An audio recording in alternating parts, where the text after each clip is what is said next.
Ó, seguinte, minha cara já apareceu antes nesse canal, tá bom? Então não vai se assustar aí. Toda live eu tô sem máscara, tá bom? Eu só tô fazendo isso porque tá um calor desgraçado e a minha cara tá pra derreter quando eu boto a máscara. Então, assim, né? Por favor, não foca nisso não, tá?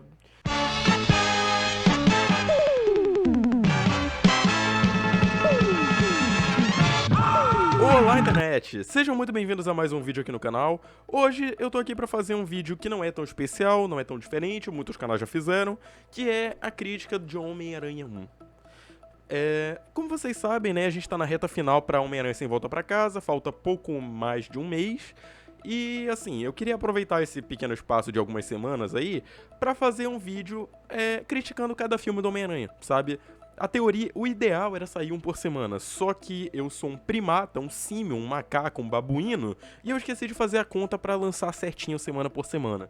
Então, vai ter que ser do jeito que for saindo aí, beleza? Me desculpa. Eu não sou tão planejado quanto o Aremaki ou quanto o Tralhas do John, que faz um vídeo de 1 hora tacando pau em filme, né? Mas ok. Não que eu não goste, tá? Só observação, cara. Só observação, tá? Beleza.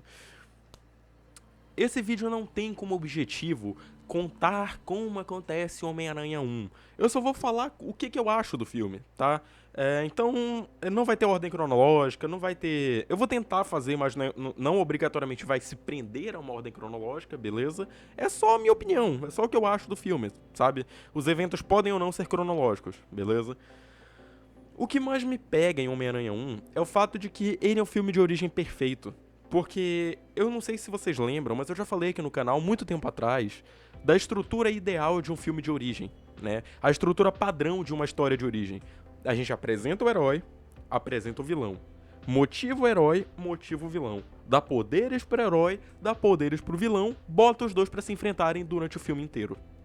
Isso toma, em média, até metade do filme para ter o primeiro confronto, e eles vão lutando até o final. Aí tem o primeiro confronto, eles se separam, começa a planejar estratégias, se encontram de novo, começa a pensar em mais estratégias até que o vilão parte pro ataque final, que é quando chega no final do filme. Aí o vilão ou morre ou é detido, e o herói fica ou não com a mocinha no final. Esse é o padrão. Homem-Aranha 1 é tão especial pra mim justamente porque ele pega essa fórmula e aplica perfeitamente. É um dos primeiros filmes a fazer a aplicação dessa fórmula, entendeu? A gente tem ali a apresentação do Peter Parker, que é um jovem tímido que só queria chegar na Mary Jane. A gente tem o Norman Osborn, que só queria que a empresa dele fosse bem sucedida, sabe? Que a grana como é que é? Que a pesquisa dele fosse bem sucedida, que o governo comprasse a patente ali do soro de desenvolvimento corporal. Só que aí começa os contratempos. O Peter tem a picada de aranha. O Peter tem a picada de aranha e o fato dele ser um cara introvertido. O Norman tem o não na cara dele, que é, não, a gente não vai usar esse soro porque vai ter que rever desde a fórmula. A galera da Teioso tá ligada no que eu tô falando. Mas enfim, aí ok, a gente tem esse processo, o Peter passa por um processo enquanto o Norman passa por outro. A gente começa a ver os paralelos sendo traçados entre os dois. Eles não são tão diferentes assim. A diferença é só que o Peter tem alguém pra guiar ele. O Norman não tem essa pessoa.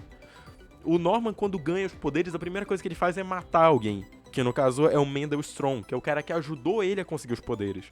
No caso do Peter também é assim que acontece. Ele acaba causando a morte do Tio Ben. Só que o Peter percebe que ele fez besteira. Graças aos poderes dele, ele percebe que, se ele não fosse tão egoísta, se ele não fosse tão arrogante, o tio dele ainda estaria vivo. Ele literalmente fez a coisa errada de birra. Então isso acabou, como consequência, matando o tio dele. Isso faz com que ele sinta uma culpa tão imensa, tão profunda, que ele resolva se tornar o Homem-Aranha. Ele tem grandes poderes. E ele tem uma grande responsabilidade por causa desses poderes. Ele não foi responsável, isso acabou custando uma pessoa que ele amava muito. O que ele vai fazer em seguida? Compensar. Passar o resto da vida dele pagando esse preço. Só que o Norman, ele não tem esse mesmo grau de proximidade com o Mendel Strong. Ele simplesmente começa a desenvolver uma segunda personalidade. E essa segunda personalidade dele é obcecada por poder. Então tudo isso começa a fazer o Norman querer mais e mais poder. E é interessante porque, assim, muita gente não entende esse lance do Duende, mas ele já é rico, por que ele vai querer mais poder? Porque dinheiro não é poder. Poder é tu poder... Poder é tu poder. Poder é quando tu pega e manda em alguém. Sentir que todo mundo ao teu redor depende de ti. Tu manda em todo mundo, tu controla todo mundo. Tu faz o que tu quiser sem nenhum limite. Isso é poder de verdade. E é isso que o Duende quer. Quando ele encontra no Homem-Aranha um igual, ele precisa que aquela pessoa obedeça a ele. Porque se as únicas duas pessoas no mundo que têm poder estão acima das outras, uma não pode estar no mesmo nível que a outra. Uma tem que estar abaixo. E o Norman precisa que o Homem-Aranha esteja abaixo, ou ao menos seguindo o que ele fala. Porque se o Peter não seguir o que o Norman fala, o Peter pode se colocar contra. E é exatamente o que acontece. É nesse ponto que eles se tornam opostos. Até o primeiro encontro dos dois, eles eram iguais. Só que o Norman, ele já queria uma vingança ali contra os caras que botaram ele pra fora da própria empresa, e o Peter queria compensar a morte do Juben. Então, quando o Norman vê que tem alguém tão poderoso quanto ele circulando por aí, ele precisa que essa pessoa trabalhe pra ele. Ele precisa que essa pessoa obedeça a ele. Só assim ele vai conseguir alcançar o poder que ele tanto almeja. Só que, obviamente, o Peter não cede ao que o Norman quer. Ele não vai obedecer o que o Norman quer. E aí acaba criando esse conflito. O Duende vem com aquele discurso, toda aquela palestra. Não, porque as pessoas dessa cidade vão se divertir com você por um tempo, vão te achar interessante até o momento que você começar a falhar com elas. Porque nada melhor do que um herói ganhando do que um herói perdendo. Ele manda aquele discurso que eu não decorei de cabeça, tá? Então eu improvisei aqui. Que é um discurso basicamente sobre o quê? Todo mundo ama um fracassado. Né? Ninguém gosta de um cara super poderoso que se dá bem o tempo todo. Com o tempo as pessoas começam a sentir... O que ele queria dizer ali não é que as pessoas vão se entediar do Homem-Aranha. É que elas vão começar a sentir inveja. Porque ele é o único cara que pode fazer tudo aquilo. E com o tempo as pessoas vão querer que ele comece a se dar mal. Que ele perca, que ele seja derrotado. Por quê? As pessoas querem o retorno do status quo, da igualdade. Do ponto de vista do Norman, tá? Não é que as pessoas realmente querem isso. Do ponto de vista do Norman, as pessoas vão querer estabilidade, ou vão começar a querer o poder dele. E ele não quer que isso aconteça, então ele começa a manipular o Homem-Aranha ali. No caso, isso acaba desencadeando o confronto final entre os dois, né? Porque o Norman percebe que o Homem-Aranha não vai ceder, não vai obedecer ele, obviamente. E ele acaba chegando à conclusão de que ele precisa obrigar o Homem-Aranha a aprender uma lição.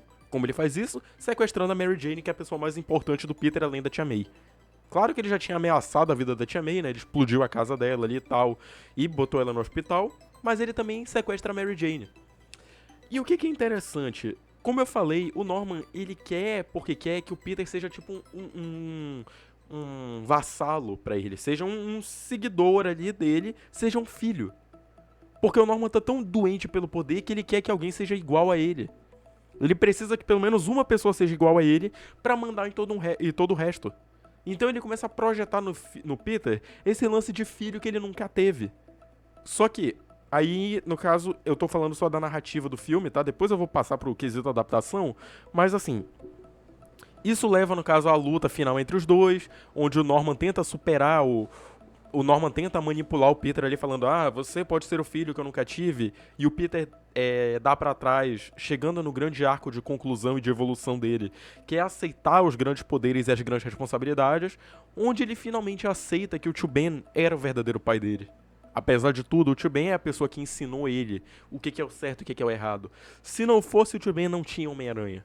Tudo isso ele consegue resumir com uma fala, que é, eu tenho um pai, o nome dele é Ben Parker. Pronto, tá aí a conclusão, tá aí o crescimento pessoal do personagem. Tudo isso num período de 2 horas. Claro que o Norman no final morre, né? O Harry começa a achar que o Peter matou o pai dele. Quer dizer, ele não sabe que o Peter é o Homem-Aranha ainda, mas vocês entenderam. E aí, no fim, o Peter não fica com a garota. Por quê? Porque é perigoso demais pra ela. Cara, o interessante de Homem-Aranha 1 é que ele, como adaptação, ele pega muito do Ultimate Homem-Aranha e do Homem-Aranha principal. Só que muita gente critica, porque esse Peter Parker é muito introvertido, porque esse Peter Parker é muito não sei o que. Adaptação. Acabou, adaptação. O Sam Raimi, ele pegou histórias, ele construiu um universozinho dele ali, costurou tudo bonitinho, fez os remendos dele e tal. Tá aqui a história. É uma história original, baseada nos quadrinhos do Homem-Aranha. É uma boa versão de Peter Parker, é uma boa versão de Homem-Aranha, mas ela não é idêntica aos quadrinhos. Porque nenhuma adaptação nunca vai ser idêntica aos quadrinhos. Só que o que é interessante? A entrega. Apesar da personalidade do Peter não bater, apesar de tu reclamar quantas vezes for da atuação do Tobey Maguire, a produção é bem feita, a história é coesa, tudo ali é bem amarradinho, a gente tem toda uma construção de universo sendo feita e tudo acaba casando perfeitamente no final, servindo tanto a jornada do herói quanto a jornada do vilão.